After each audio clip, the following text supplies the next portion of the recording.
Hi, I'm Lucy Cosgrove and I'm the Palliative and End of Life Admiral Nurse at Garden House Hospice Care. I'm undertaking this presentation on future care planning and facilitation of conversation in dementia, the Dementia UK Summer School 2021. So the overview of today's session will include what is advanced care planning. So hopefully we can get rid of some of the myths around it, what it is. Who needs an advanced care planning? What can we offer people? When do we start it? When do these conversations start? Why do we need it? And how to facilitate the conversation. So hopefully this session will give you a few tips on how to have these conversations and give people the confidence and skills to be able to start these conversations. So to start with, I'm going to look at what is advanced care planning. So just to start and say that sometimes advanced care planning is referred to as ACP. So sometimes throughout this session, you may hear me say ACP and it just means advanced care planning. So this is a definition by Sue Ryder, and the definition states, an advanced care plan or advanced statement is a written statement that sets out your wishes, beliefs, values and preferences about your future care. It provides a guide to help healthcare professionals and anyone else who might have to make decisions about your care if you become too unwell to make decisions or to communicate them. So that just gives you an overview of what it is. And it doesn't mean everyone has to have an advanced care plan, but by having an advanced care plan, you're helping others know what your wishes are and what you would like to happen in your future care. So who needs an ACP? Okay, so what we recommend is that anyone could have an ACP at any age, but mainly those that have a life-limiting diagnosis. And advanced care planning should be part of healthcare and it's not separate, and it should be part of the everyday routine. Now, today's session is around dementia, and it's really important to make people aware that dementia is a life-limiting illness and it is one of the leading causes of death. So here we say that dementia is a progressive and it's life limiting. So it's really important that we have these conversations. And again, hopefully this session will allow you to kind of look at when these conversations may happen. There's approximately 850,000 people living with dementia in the UK, and we know that that number is set to rise. And NICE guidelines recommend that we should offer early and ongoing opportunities for people living with dementia and people that are involved in their care. There's no wrong or right answer about who has these conversations. It's about people feeling equipped to have these conversations. And we know that research shows, and media coverage as well, suggests that dementia is not always recognised as it should.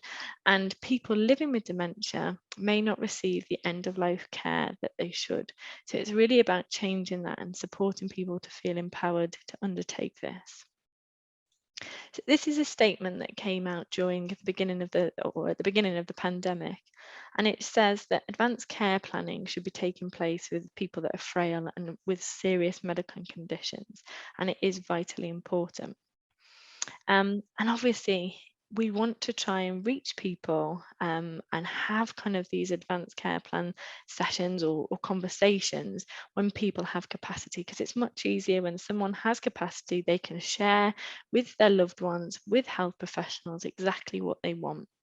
But we know sometimes that this doesn't happen, and it may be that we're doing advanced care planning with somebody who lacks capacity.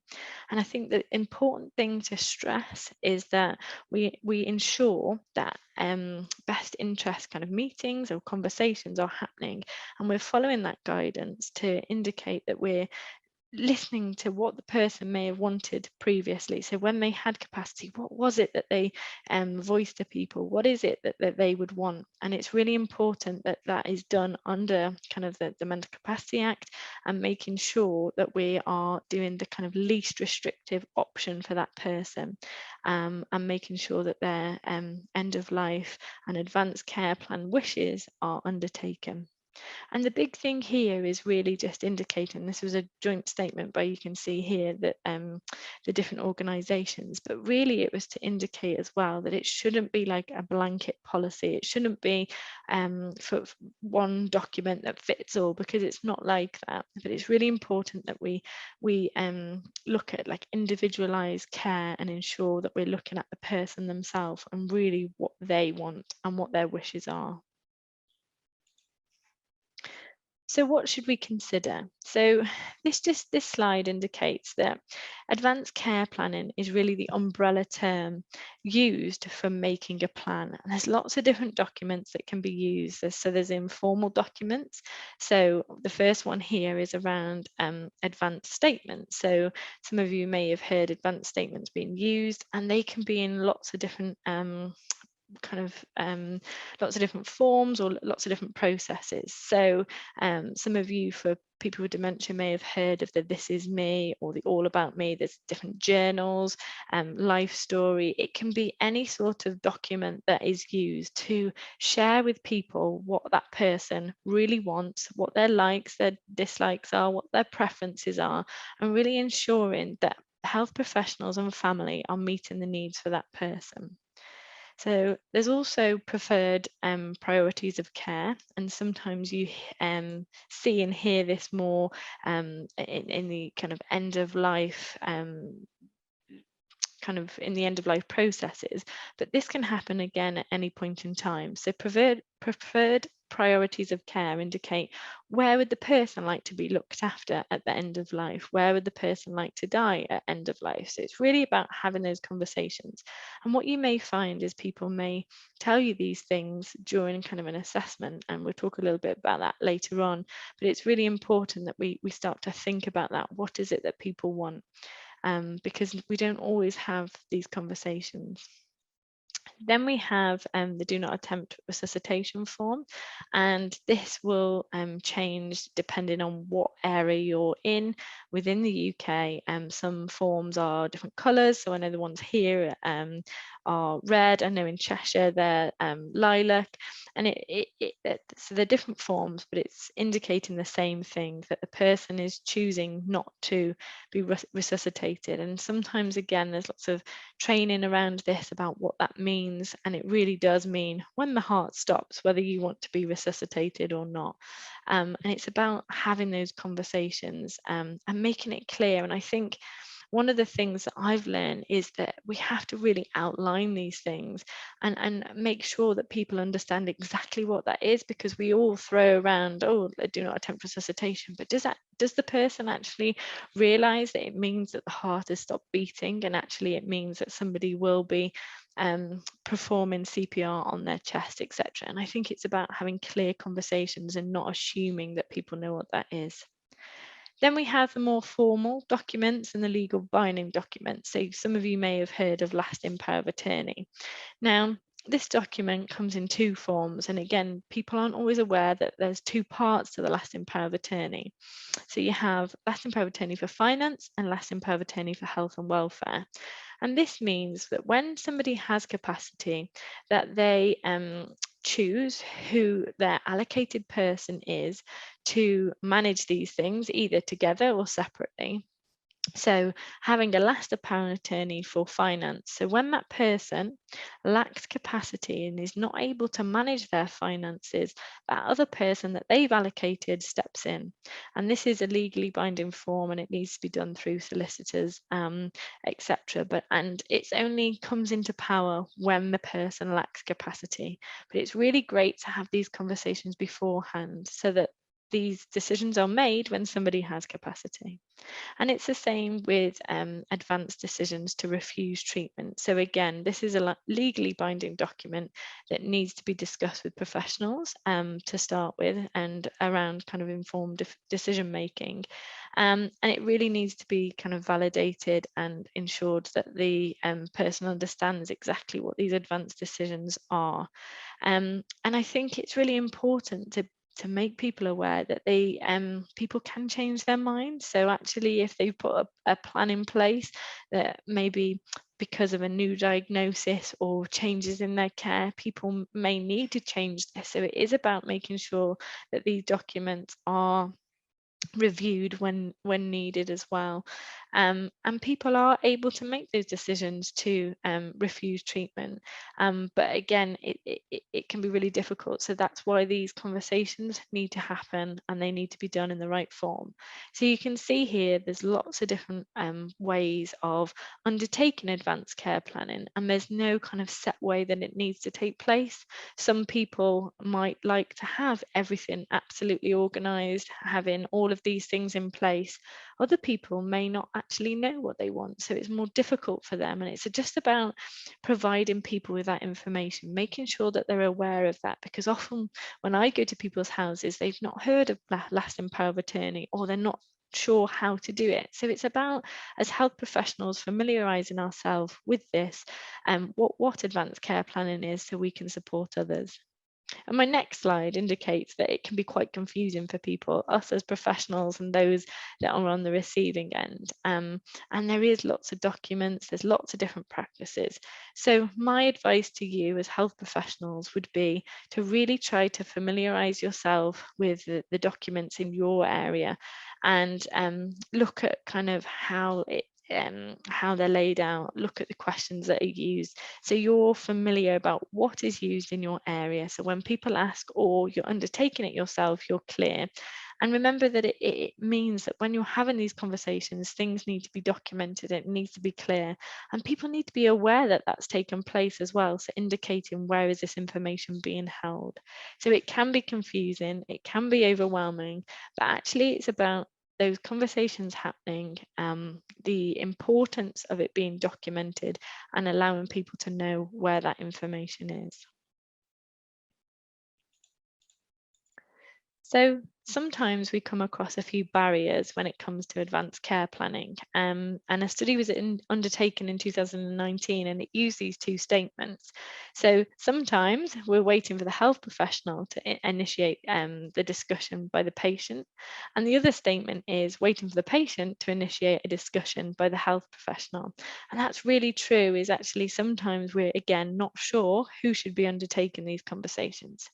And this creates a lot of barriers. So we have barriers when it comes to people that have dementia. So it could be that the person may be experiencing communication difficulties when they've already got the diagnosis, or there may be changes in their memory. So again, it can be quite difficult to obtain what that person may want. Their attention and concentration may change, and again, unpredictable prognosis. So we're not sure what's kind of happening with that person in terms of their diagnosis. So these are some of the things that can be a barrier for completing ACP. So that's why we advise these conversations happen as early as possible. And like I said earlier on in the presentation, that can't always happen, but it's about trying to do that, so some of these things then don't get in the way. Another barriers which include for everybody, but it's about that procrastination and waiting to do it later. All of us can put things off. I know I've got like a list, and I will think, oh, I'll do that later, and I'll do that later, and you put things off that aren't necessarily what we would class as priority. But actually, advanced care planning can be really important, and we don't know when these changes can happen for individuals. So it's really important that when we think about it, to really try and put it at the top of our list. Sometimes we're dependent on other family members in terms of making decisions, or we wait for others to initiate it. And a big part of it is that people don't have the knowledge around advanced care planning, and they don't really know what it is. And hopefully, again, today's session is really to empower you as health professionals to help others understand what it is. It is quite a difficult subject to broach, and we all know that kind of end of life and death can be quite daunting to have those conversations and thinking about the future. So it can be quite a difficult conversation, but it's really important about, again, being honest, open, and really trying to have those conversations. Here it says as well about believing that a lawyer needs to fill all these out. And again, that's again because of confusion and the difference between the different types of advanced care planning, but indicating people's wishes can be documented everywhere. There's a massive fear around signing your life away. And again, this can be discussed with family members. And when it comes to kind of advanced care planning around lasting power of attorney for finance and health and welfare, they think, oh, I'm going to sign this piece of paper, and then suddenly this person's going to undertake all my finances. And that's what people think that can sometimes be. So again, it's really about getting people to understand that actually when they have capacity, they are still the ones that are going to be making that decisions. This is only when somebody lacks capacity and the decisions need to be made for them. So it's really about that understanding. And there's also, again, a fear about not being treated. So if we make a decision that we don't want to be resuscitated, for example, people then have a fear that actually if they got an infection or they get hit by a bus, that then people will just leave them. And that's not the case. Do not attempt resuscitation is really about when the heart stops, and it's about making people clear about that. Whereas actually if they were hit by a bus, then they would be treated for that individual case. So that's just an example, but it really is making it clear and using that example to people. Okay, so when do we start having these conversations, and when does ACP start? And it's really difficult to predict a right time, and there isn't a right time. But the most kind of obvious is around when a patient asks you or tells you. So you may undertake an assessment, you may be talking about that individual, and actually they may just already come out with it. So I went to somebody's house recently, again, not talking specifically around ACP, but when we had a conversation about how they were, etc., and what their kind of care provision was, they said, I really want to remain at home. I really don't want to go into hospital. I'm aware of my situation and these are my wishes. And they really kind of indicated to them, and they were very, very clear that they wanted to remain at home when it came to end of life, and they wanted to be cared for as long as possible in their own home.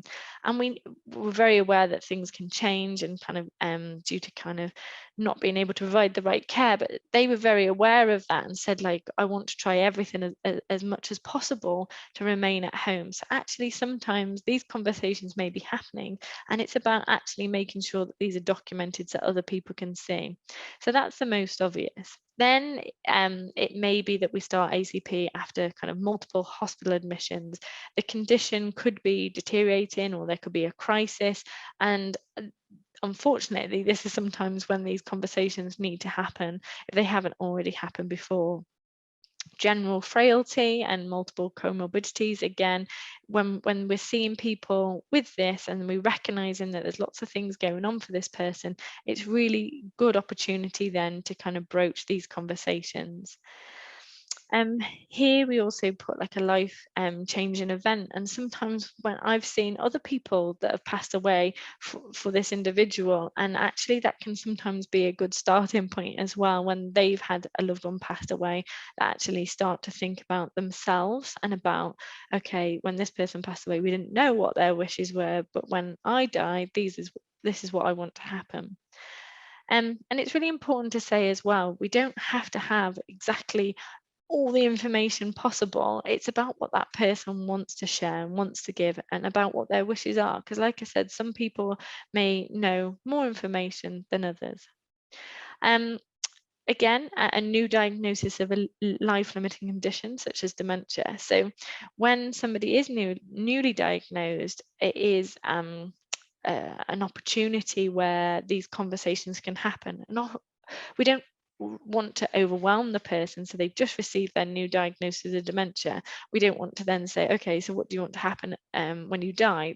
That's of course not what we want to do, but it's about making that person aware of what dementia is, that it is a life-limiting illness, and actually things will change in the future. And it's about planting that seed and starting people to think about it and being honest and open. And I think that's the big thing. Sometimes we use language that kind of shies away from the honest truth. So we don't want to overwhelm the person, but it is about starting those conversations and getting people to think about the future, because like we said, we don't know people's prognosis and the changes that may happen. So it is really important that we try as early as possible to have those conversations.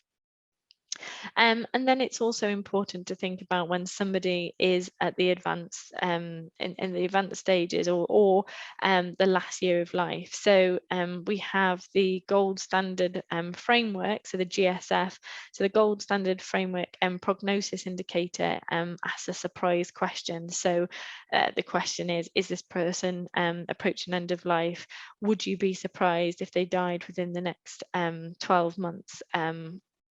uh, would you sorry, yeah, would you be surprised if the person dies within the next few months, weeks or days? And if we're answering yes to that, that's maybe when some of the conversations can start to happen. So really, there's no right or wrong answer about when ACP can start, but these are just some indicators that show that actually when we're recognizing changes with that person, this is a good point or period that people can have these conversations. So this is a study that was undertaken by Dying Matters, and it showed some of the trigger conversations. I think it's about 100, yeah, it says 155 conversations with patients and family members and carers when the patient, when the GP discussed end of life. And you can see here that it was around 26% of conversations happened when there's a deterioration in the condition. So it could have been that the person has dementia or other illnesses, and that deterioration was a really good talking point for end of life. So there's lots of different things, includes diagnosis, prognosis, deterioration in condition. You can see here patient questions about the future, death and dying, talking about when a carer does as well, when a patient's in pain, distressed or anxious, talking about death themselves, aging or other. And I think it's just really important that these conversations can happen at any time, and there's no kind of responsible clinician that should be doing it. If we're having these conversations and things trigger or the conversations go that way, it's really important that we all try and take on board those wishes, and we're aware of what's out there to support the individual. So why do we need ACP? And I think this is really important about why do we do it? And I think it is about reducing that uncertainty. So especially for family members and loved ones and carers, actually when someone does become unwell or does pass away, it's really important that we try to have these plans in place to reduce that uncertainty. There's nothing worse than thinking, well, I'm not sure what mum wanted, or I'm not sure what her wishes were. Would she have wanted this? And obviously you can have different siblings or different family members, and it can be really tricky for them, and it can cause some disruption. So it's really important, if the ACP is done or these conversations are happened, that everyone is then on the same page. So it says here about wishes are planned, communicated and undertaken. And again, I think that's just really important that we get to know what that individual really, really wants. So it prevents unwanted treatment and unnecessary hospital admissions. So we know people with dementia, unfortunately, as the disease progresses, they may get more infections, and the disease will progress over time. And it's really important, again, that we try to prevent some of this, because actually if somebody is unwell, their dementia has progressive, they're closer to end of life, it's about looking and taking a step back and thinking, when is that point where actually what is going to the hospital going to do, and actually having kind of unnecessary procedures and needles put in and scans. And actually we may get to a point where actually if somebody has a scan, what is it that we're going to do?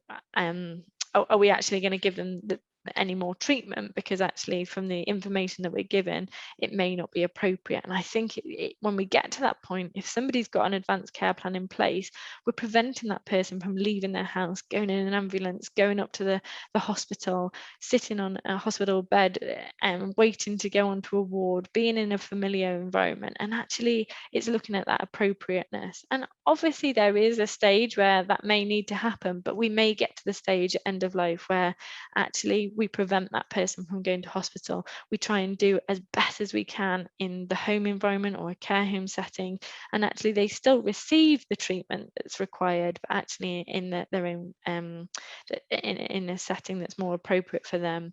So that's just really important. And again, it says here about more home-based care. Dementia is a life-limiting illness, so hospices, they are for everyone that has a life-limiting illness. So the services that are provided can support people with dementia as well. And I think it's just recognizing that.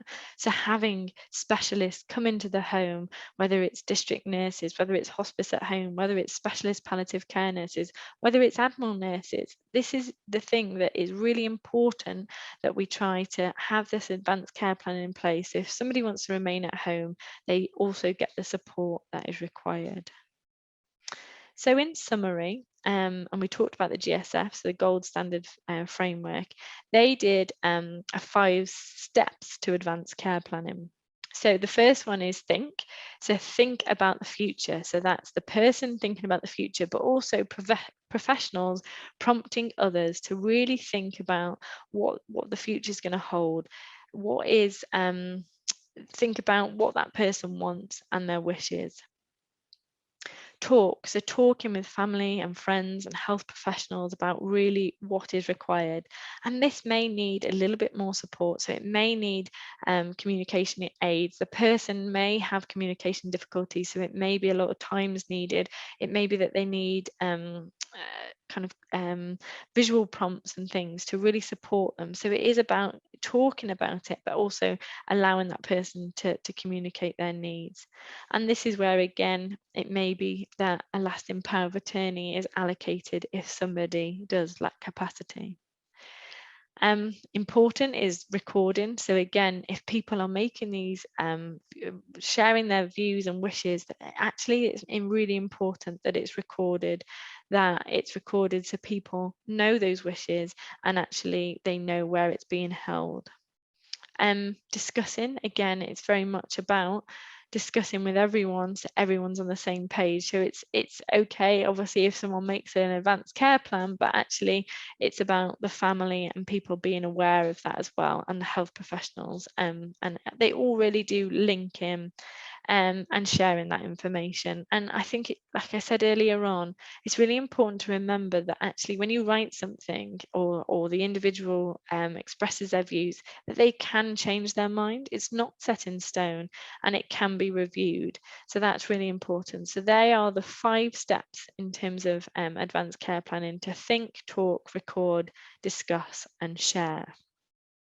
So the next session is really around the facilitation of conversations. So how do we do advanced care planning? And again, hopefully I'll be able to share some of the tips around having these conversations. So just mentioned that ACP is an ongoing process that may take several conversations. So again, like I said, it may be that you have a conversation at an earlier stage in terms of the diagnosis, and actually it may be a few weeks, months, or even years that it happens that conversation then continues. So it's about planting that seed, having those conversations, and going with that person as well, because each person will be at a different stage and whether they want to have that conversations, and you will gauge yourself whether it's appropriate. But I think it goes back to those statements earlier on about barriers.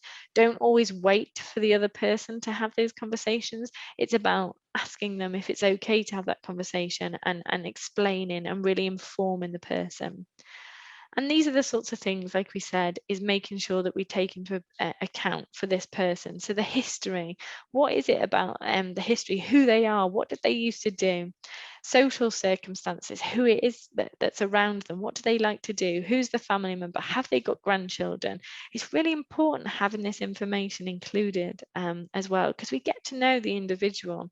And like I said earlier on, some of the tools that are used, we have like the This Is Me, for example. There's the Dementia UK Advanced Care Planning document. All of these documents take on board what those persons' views and wishes are. And we all have different kind of wishes and feelings. So again, making sure that's included. Beliefs, including religious, cultural, ethnic factors. Again, all of these are really important. And aspirations as well. And that again is something that we need to include about what is it that they envisage and what would they hope. And any other factors that they feel important. And I think, again, just remember that we're all very, very different. So we will all want different things included within our ACP. So use patient cues as well. So again, like I think I said earlier on, that patients may drop it into conversation, or they may want to talk about it. Sometimes having a professional is different to talking to about it with family. So they may find it more difficult with family to have those conversations, but you as a health professional, they may feel a bit more comfortable. And within my line of work, I've had that where actually patients have been quite open with me about conversations and about what their advanced care planning wishes are. And actually with family members, they may not approach that because it can be a difficult conversation. So just be aware that the patient may give you those cues. Take time, really listen and be present. It can make such a difference. And actually just being listened to is vitally important within this process of advanced care planning. Discussing kind of recent events and hospital appointments or admissions. So again, if you're not sure how to broach the subject, there may be, I guess, scenarios that have happened that will help you do that. So talking and saying, so when you were last in hospital, this happened X, Y, and Z. If this were to occur again, what would you like to happen? And it may be that they say that was absolutely fine and that's what they want again, and that is their wish. So it's okay to have that documented, that they want to continue going back into hospital, but it's making sure that we're fully aware of what that person wishes. Ask them as well, ask them who they want to be involved. Is it family, friends, advocates? It may be that they don't have any family and friends, but actually their neighbour next door is really, really important to them. So they want to have that person involved. So really don't make assumptions as well that it's just family, because actually we all have different relationships, and sometimes it's not always family that people want involved in these discussions. And help them consider whether involving a healthcare professional could be useful. So it may be you are not the kind of leading professional in terms of their care, and I think that's really important. You may have those conversations, but actually they've got carers that are coming in every single day, or they may have district nurses also coming in every single day or every week, and it's about involving others so that they're fully aware, because actually you may not be the person kind of I guess fully involved in their care. Okay. So now I just want you to take a few minutes to think about what you would like. What would you like in your advanced care plan? And what are your wishes and what would you like to happen? I think I've talked a lot around kind of how these conversations are facilitated, about when we should have these conversations, but it's really important as health professionals that we take on board what our views may be. And again, some of us may already have a list of things that we want and others may not. So just take a few minutes to think about what you would like and what you would like people to know.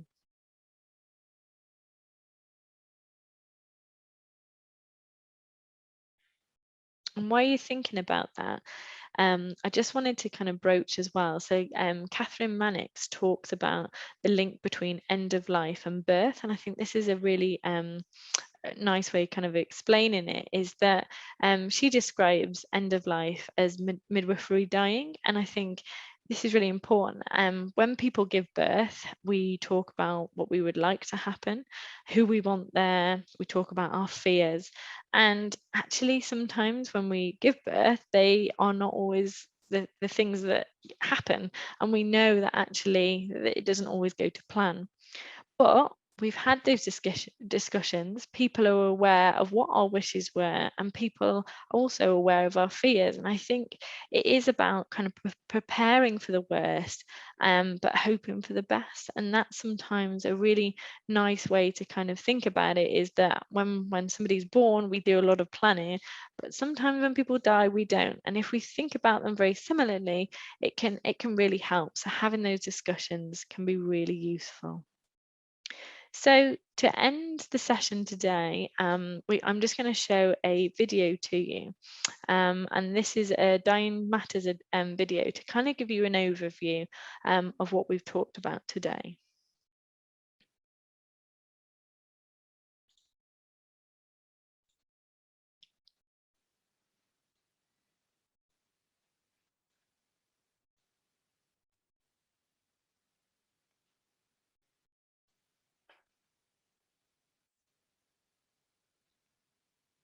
Dying is inevitable. It is something all of us will face whether we like it or not. Although it's daunting, living the last days and weeks of your life can be made so much harder for both you and your family if you have not thought ahead. None of us can predict what the future holds, but we can help shape what we want to happen and what we don't. It is important that everyone, including the healthy and the young, thinks carefully about their future and speaks openly about dying. It is not just about writing a will, but also about where you would like to be cared for and putting plans in place that will ease things for you towards the end of your life and for your family following your death. Take your funeral as an example. Do you have spiritual beliefs? Would you want a religious service? Would you want to be buried? Would you like your ashes scattered over your favourite place? Who would you hope inherited your home and belongings? What would you hope to happen to your pet dog? Where would you like to be cared for and to die? Whether it's at home or not at home, we recommend telling people your choice of where you would like to be cared for. Likewise, if there is a type of treatment you would like to refuse, it's important you mention it. You can capture all of your wishes simply in your own personal plan. You can make a lasting power of attorney, someone you choose to make decisions on your behalf if ever you weren't able to, or less formally, name a spokesperson who can help to tell health professionals what is important to you. Remember, no one will know the answer to any of these questions if you don't let them know. Thinking about the future in this way is known as advanced care planning. Advanced care planning involves us all thinking about the impact of possible future illness or disability and expressing our wishes about our own future healthcare with professionals, family members and other important people in our lives. Everyone deserves to live and die well. By supporting each other, sharing our thoughts and encouraging those you know and love to make their own plans, this is possible. Your wishes don't have to be in writing, but it does help make things easier for everyone.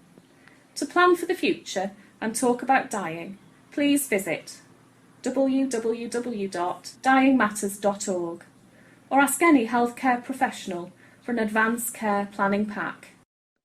That video just gives you an overview of what advanced care planning is, and hopefully this session today has given you ideas of what advanced care planning is, how to do it, when to have those discussions and conversations, and really help support you in terms of facilitating those conversations yourself, because like I said, it is everybody's business, and as health professionals we may come across this within everyday practice, and it's not separate to the routine practice that we undertake. So just to leave you with a quote, and it says, "Plan ahead. It wasn't raining when Noah built the ark." Thank you very much for listening, and I'll leave you with some references. Thank you very much.